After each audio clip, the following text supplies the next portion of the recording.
유명한 말씀이지요. 잠언 1장 7절에 이런 말씀이 있습니다. 여호와를 경외하는 것이 지식의 근본이거늘 미련한 자는 지혜와 훈계를 멸시하느니라 말씀합니다. 여호와를 경외하는 것이 모든 지식의 근본이라 말씀하십니다. 이건 또한 여호와를 경외하는 것이 또한 축복의 통로이다, 이런 말씀과 똑같습니다. 하나님에 대한 경외심은요, 처음부터 생기는 것은 결코 아닙니다. 하나님의 거룩하심, 하나님의 광대하심, 하나님의 능력, 이걸 믿고 알게 되면서부터 생기기 시작합니다. 그래서 하나님을 경외하는 것은 하나님에 대해서 아는 것과 밀접하게 연관되어 있다는 말씀이죠. 하나님의 거룩하심, 하나님의 영광, 하나님의 존귀하심, 하나님의 그 전능하심, 그걸 묵상하면 두렵게 되어 있습니다. 또 떨림으로 주님 앞에 나가게 되어 있죠. 그래서 하나님을 아는 것, 이것이 너무너무 중요합니다. 그러므로 하나님에 대해서 열심히 연구하되 우리 자신부터 학생이 되어서 연구하고 하나님에 대해서 알아가고 그렇게 해야 된다는 그 사실을 기억하시기를 바랍니다. 우리 자녀들에게 그 다음에는 내가 연구하고 체험했던 하나님을 부지런히 가르쳐야 합니다. 신명기 6장 4절에서 9절 말씀 보면 우리 자녀들을 가르치기를, 신앙을 가르치기를, 신앙교육하기를 부지런히 해라, 가르치되 부지런히 가르쳐야 한다고 말씀합니다. 왜냐하면요, 철들 때까지 가르치지 못하면 아이들은 세상으로 나가게 되어 있습니다. 왜냐하면 세상이 훨씬 더 편하고 세상이 훨씬 더 재미있기 때문이지요. 그래서 신앙을 지키는 것은 전투입니다. 아이들을 부지런히 가르치되 어떻게 가르칩니까? 누울 때든지 길을 갈 때든지 밥을 먹을 때든지 부지런히 하나님은 살아계신다, 하나님은 전능하시다, 하나님은 거룩하시다, 부지런히 가르치랍니다.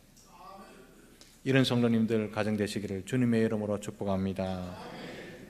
오늘 본문에는 우리가 경외하는 하나님, 그 하나님이 어떠한 분이신가 명료하게 가르쳐주시는 말씀 중에 하나입니다. 하나님이 어떤 분인가에 대해서는요, 성경 여러 곳에 나오지만 오늘 본문에는요, 하나님이 어떠하신 분이신가, 그리고 그 하나님 앞에는 어떻게 설 것인가 정확하게 가르쳐주는 분명한 말씀 중에 하나가 오늘 본문의 이야기죠. 본 시편 24편은 다윗이 언약궤를 예루살렘으로 옮길 때 지은 시로 여겨지고 있습니다. 다윗이 어떤 왕입니까? 다윗은 왕의 신분이었지만 한 번도 내가 이스라엘을 다스리는 왕이다, 내가 임금이다, 내가 통치자다, 이렇게 생각한 적 한 번도 없습니다. 오직 이스라엘의 진짜 왕은 하나님이시다, 이스라엘을 다스리는 크신 왕은 하나님이시고 나는 하나님과 백성들 사이에 언약의 중개자다, 이렇게 생각했던 임금이 바로 다윗 임금이죠. 그 결과가 무엇입니까? 다윗이 다스리는 때가 가장 평안했습니다. 다윗 임금이 다스릴 때가 가장 부강했고요, 다윗 임금이 전쟁할 때 가장 승리가 많았습니다. 부강한 나라, 강력한 나라가 없어서 그렇습니까? 그렇지 않습니다. 하나님께서 이 나라를 다스리는 왕이시다, 이 고백을 받으시고 하나님이 친히 다스려 주시니까 그 나라가 편안하고 그 나라가 부강하고 그 나라가 전쟁에서 승리하게 된 줄로 믿습니다. 다윗 이후에 다윗처럼 생각하던 임금, 나는 왕이 아니라 하나님께서 왕이시다, 이렇게 생각하던 왕이 다스리던 때는 부강했습니다. 히스기야가 그랬고요, 우시야가 그랬고요, 아사가 그랬습니다. 반대로 내가 왕이다, 내가 통치자다, 내가 이 나라의 제1의 임금이다, 이렇게 생각하면서 마음대로 통치하던 왕이 있을 때는요, 고통의 시대였습니다. 그때는 약한 나라가 쳐들어와도 이스라엘을 이겼습니다. 왜냐하면 하나님께서 채찍으로 그 나라를 사용했기 때문에 몇만 명 안 데리고 와서 이스라엘과 예루살렘을 정복했던 그런 역사가 이스라엘의 역사지요.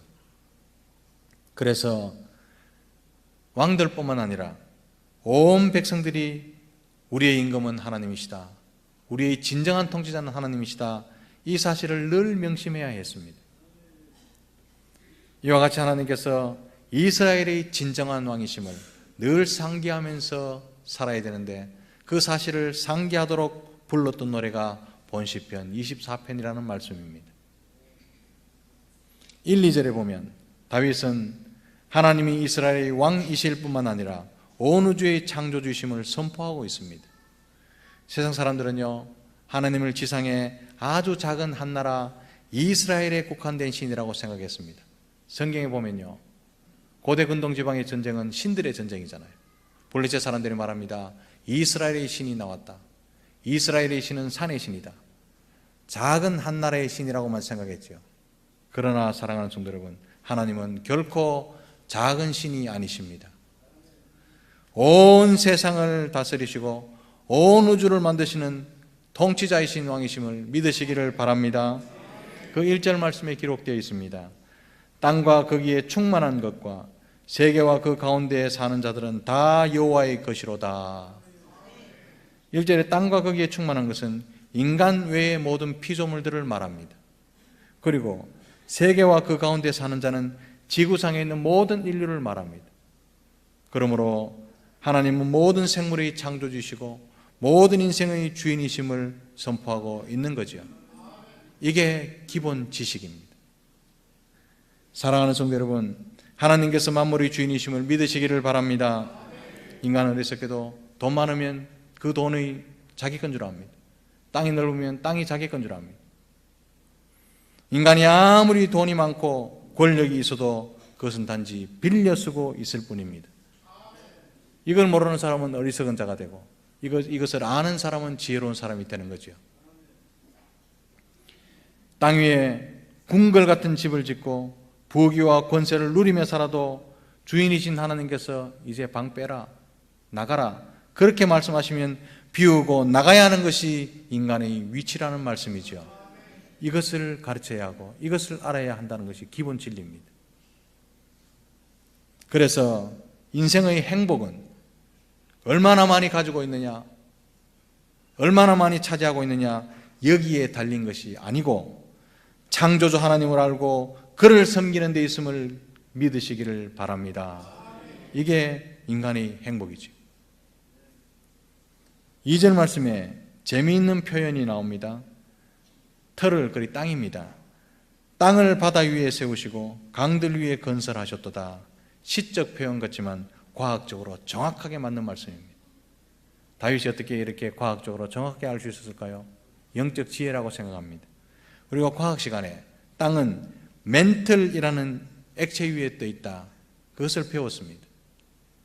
그리고 지표면도 땅 밑에 있는 물 위에 떠 있기 때문에 지하수가 쭉 빠지면 함몰 현상이 일어나는 것을 우리가 자주 봅니다. 이것은요, 영적인 깊은 의미가 있습니다. 이 세상은 땅이 튼튼하고 하늘이 높기 때문에 우리가 안전이 유지되는 것이 아니고 하나님께서 붙들고 계시기 때문에 안전하다는 사실을 선포하고 있는 것입니다. 사랑하는 성도 여러분, 구름이 하늘에 떠 있는 것은 자연현상이 아닙니다. 말씀으로 만드신 하나님께서 말씀을 거두지 않았기 때문에 구름이 하늘 위에 떠 있다는 사실을 기억하시기를 바랍니다. 지구가 태양 주위를 돌고 달이 지구를 도는 것, 자연현상, 물리적인 현상이 아닙니다. 하나님께서 말씀대로 지으시고 말씀대로 운행하시고 지금도 말씀을 지키고 계시고 붙들고 계시기 때문에 지구가 돌아가고 태양이 유지되고 달이 떠 있다는 사실을 기억하시기를 바랍니다. 종말에 하나님 말씀을 거두실 때 별들의 권세, 공중의 권세가 흔들리리라 말씀합니다. 그때는요, 말씀을 거둬들이기 때문에 그러신 거죠. 이 말씀 굳게 붙드시기를 주님의 이름으로 축복합니다. 사랑하는 성도 여러분, 하나님께서 주권자이시기 때문에 하나님의 손이 가장 안전한다는 사실을 믿으시기 바랍니다. 온 세상 만물과 인생의 왕이신 하나님을 경외함으로 참 평안을 누리시는 저와 여러분들의 가정들이 되시기를 주님의 이름으로 축복합니다. 1절 2절 말씀이 하나님이 진정한 왕이심을 선포한 말씀이라면 3절과 4절 말씀은 그 위대하신 하나님 앞에 누가 설 수 있는가를 가르치고 있습니다. 3절 말씀에 하나님께서 임재하시는 곳을 여호와의 산이라 부르고 있습니다. 또한 그곳은 하나님께서 친히 통치하시기 때문에 거룩한 곳이기도 하지요. 이는 하나님께서 그의 백성들을 만나주시는 장소를 의미합니다. 거룩한 산, 여호와의 산, 거룩한 곳을 말입니다. 하나님은 거룩한 곳에서 성도 한 사람 한 사람을 만나주시되 인격적으로 만나주신다는 사실을 기억하시기를 바랍니다. 하나님 다 만나시는 여러분 되시기를 주님의 이름으로 축복합니다. 그런데요, 인격적인 하나님을 만나기 위해서 주의 백성들도 만반의 준비를 해야 합니다. 어떻게 준비해야 되겠습니까? 무엇을 준비해야 하겠습니까? 그 해답이 4절 말씀에 있습니다. 먼저 손을 깨끗이 하는 준비를 해야 한답니다. 여호와의 산 거룩한 산에 오를 자 누구겠느냐? 먼저 손이 깨끗한 사람이다 말합니다. 손이 깨끗한 사람이라는 의미가 무엇이겠습니까?